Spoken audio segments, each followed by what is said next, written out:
Arun Jaitley joining us. Thank you very much, Arun Jaitley, for joining us. I know that your time now is, it's a great night, and many congratulations to you. Amazing victory. It's just that we want to look ahead a bit and all the pressures and expectations on you. 2.5 years, people say, okay, give them another chance, they will implement. But now implementation has to start. And in the implementation, what's the philosophy going to be? A kind of more efficient Congress, UPA, pro-poor, Garibi Hatao kind of, like the gas cylinders which were so effective, or is it going to be a reformist kind of liberal regime, or a combination of both? Well, I think that's the mistake, Pranoy, that people get into. They feel that there is a conflict between the two and therefore you must choose one of the two. True. From day one, this government has not accepted that. For instance, if you look at economic reforms which had come to a standstill during the previous 10 years, anyone, including our critics, would have to concede that this was a reformist government. We took decision one after the other at quick intervals. We were not scared of taking a decision. And all our decisions in terms of economic reform, liberalization were moving in one direction. Now, notwithstanding a global slowdown, we did try to expedite growth. Revenues have increased. And we have tried to spend a large part of the resource of the government both in physical and social infrastructure.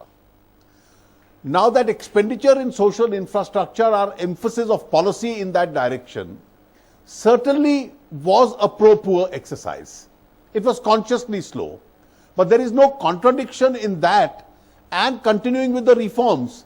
I think the mistake that the UPA did from 2004 to 2014 was that they concentrated on redistribution of existing resources rather than reforms and redistribution. Right. You know, like you used to say, everybody used to say, there's no Congress without the Gandhis. Is there no BJP without Mr. Modi now for the next 10 years? Well, I think he's a great asset as far as the party is concerned. In terms of leadership, he's provided direction, he's provided clarity, he's provided leadership. But the BJP, unlike the Congress, is a structured political party. We have a structure in every state, we have a cadre, and therefore this cadre makes us a cadre-based party, but we are a cadre-based mass party now under Mr. Modi. We were a cadre-based mass party even under Mr. Vajpayee. And therefore, as the generations move on, you see, you won't have another Modi of the next generation take over. Somebody else will take over. It was Mr. Vajpayee earlier, it's Mr. Modi now, and tomorrow it's going to be somebody else. It won't be a descendant of the same family. That's the distinction between us and the Congress.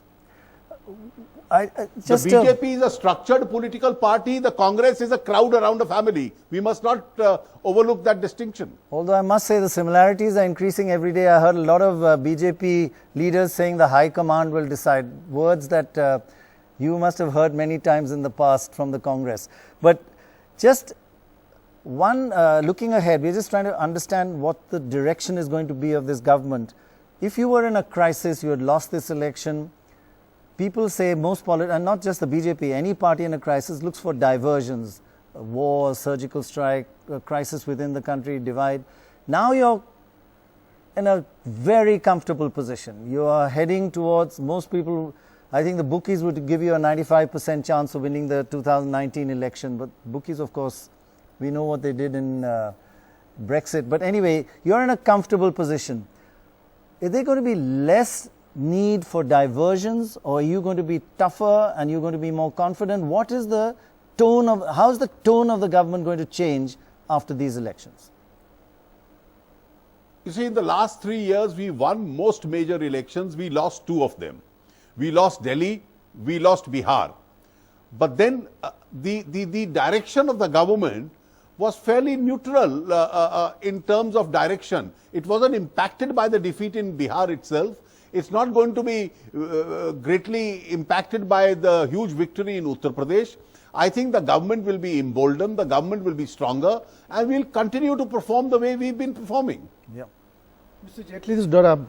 I wanted to ask you about the economic policy that you spoke of. if you go back to the Vajpayee government, there was a lot of disinvestment. Here there's virtually none. There was actually the same time also, you talked about private, something to do with the banks, the twin balance sheet problem that Mr. Subramaniam keeps on talking of, economic survey after economic survey. What are your plans in those directions? That, why should eternally loss-making companies be saddled on the taxpayer? Dorab, let me correct you on your facts as far as your first question is concerned. During the 5 years of Mr. Vajpayee's government from 1999 to 2004, the total amount divested by the government was 27,000 crores. This financial year itself, I have divested 45,000 crores. The stock market has Except changed. that we do it more tactically. We do it more tactically. We don't step on everybody's toes, and we blend it with competent politics so that we don't lose huge amount of votes. Secondly, as far as strategic disinvestment is concerned, hotels were easier to disinvest. We are going ahead with disinvesting some of them. The Niti Aayog has now prepared a list of those companies which could be completely privatized itself, and that's also on the agenda of this government. So please don't be under an impression there is no divestment. This current year, there has been more divestment this year than there was during 5 years of Mr. Vajpayee's government. And there, as far as the twin balance sheet problem is concerned, there have been a series of steps which we have taken in the last few years in order to resolve it. We've offered sector-wise solution to areas like steel, which were one of the principal contributors to the twin balance sheet problem. As far as the infrastructure sector is concerned, we've taken some radical decisions like paying the contractors whose payments are held up pending arbitration awards pending before courts. Some movement towards resolution has been going on. Part of the big problem is these 20 big accounts which require for resolution. In at least 2 to 3 cases, there are transfers of management of certain companies which are taking place.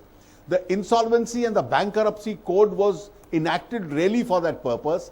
I've yesterday had a detailed meeting with the RBI itself to take the next major step, which we are going to announce in the next few days in order to address that very problem. So don't be under this misimpression that either on disinvestment or on the resolution of the bank loans, nothing is being done. No, privatization of banks.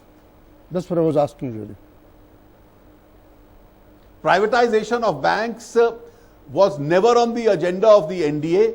I have only announced in one case as far as privatization is concerned. That's a matter under consideration, which is IDBI. We said we'll bring it down below 50%.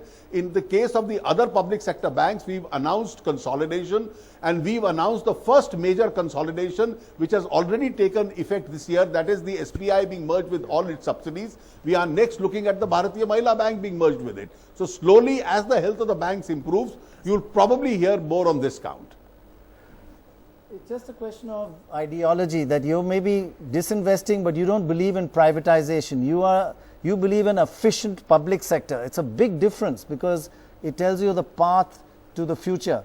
And in terms of now that you have this comfortable victory, one of the factors that has affect India's image, in fact, right up to recently, yesterday, day before, is this government's tough stand on NGOs, on Greenpeace, on many international organizations that seem to come from a lack of an uncertainty with the government. Now that you're certain that you've got a solid foundation, are you going to take it a little easier and improve our image in the global sphere that we are a much more liberal country? Pranoy, let me correct you on both these counts once again. Right. I'm sorry, I have to disagree with both of you on more than one count. As far as privatization to correct is Dorab, concerned, to correct Dorab on facts is a huge achievement. On privatization, as I've already told you, it's very much on the agenda of this government. The list of the first set of companies to be privatized has already been prepared by the Niti Aayog. Work is in progress. Now, as far as the NGOs are concerned, certainly we do appreciate that the civil society organizations in any democracy will function in the world. But civil society organizations are also bound by certain rules of transparency. If the domestic laws of India require the filing of some returns with the government, as far as their own donations are concerned.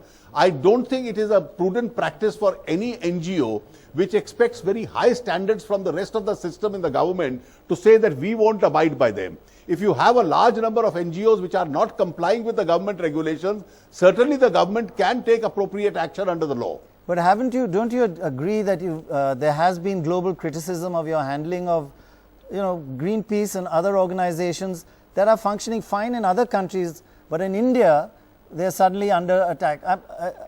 It is important for India's image as a liberal democracy, and you're aware that. Well, let me tell you, we had criticism for taking action against one of them, not Greenpeace, another one. Yes. And finally, when their heads came and met me, and we pointed out that they had been strongly supporting political activity against the government by certain interested groups, they wanted to introspect themselves as to where they had landed themselves in. Because there is a lot of accountability which is required by those sections also. It is not that this government is not criticized. Notwithstanding our performance, we've been criticized more than any other government in the past. Right. I want to get back onto a positive future look as a result of these the amazing election victory that you had today. It is. I can't remember such a significant election in the last 3 or 4 decades.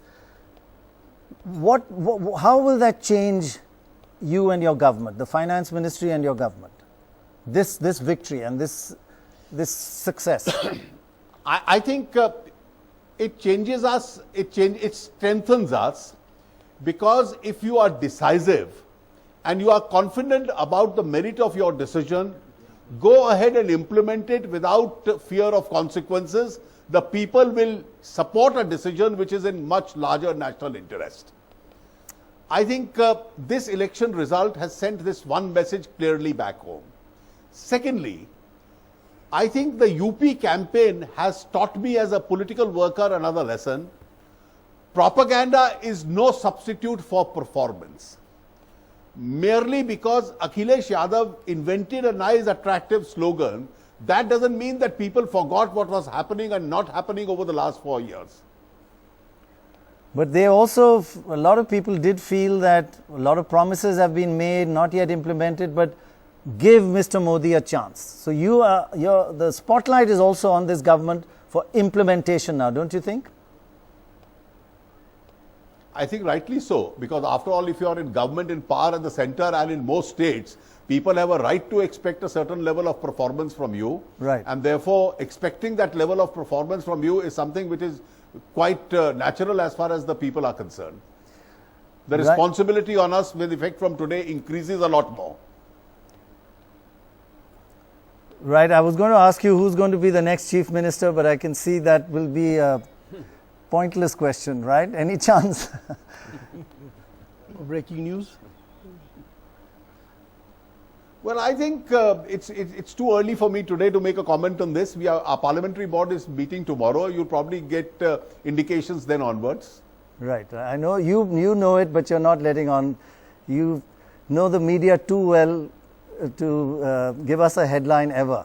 Shocking. But Mr. Jaitley, thank you very much for joining us and for all those comments. Thank you, and many, many congratulations once again. A huge victory, huge victory. Thank you.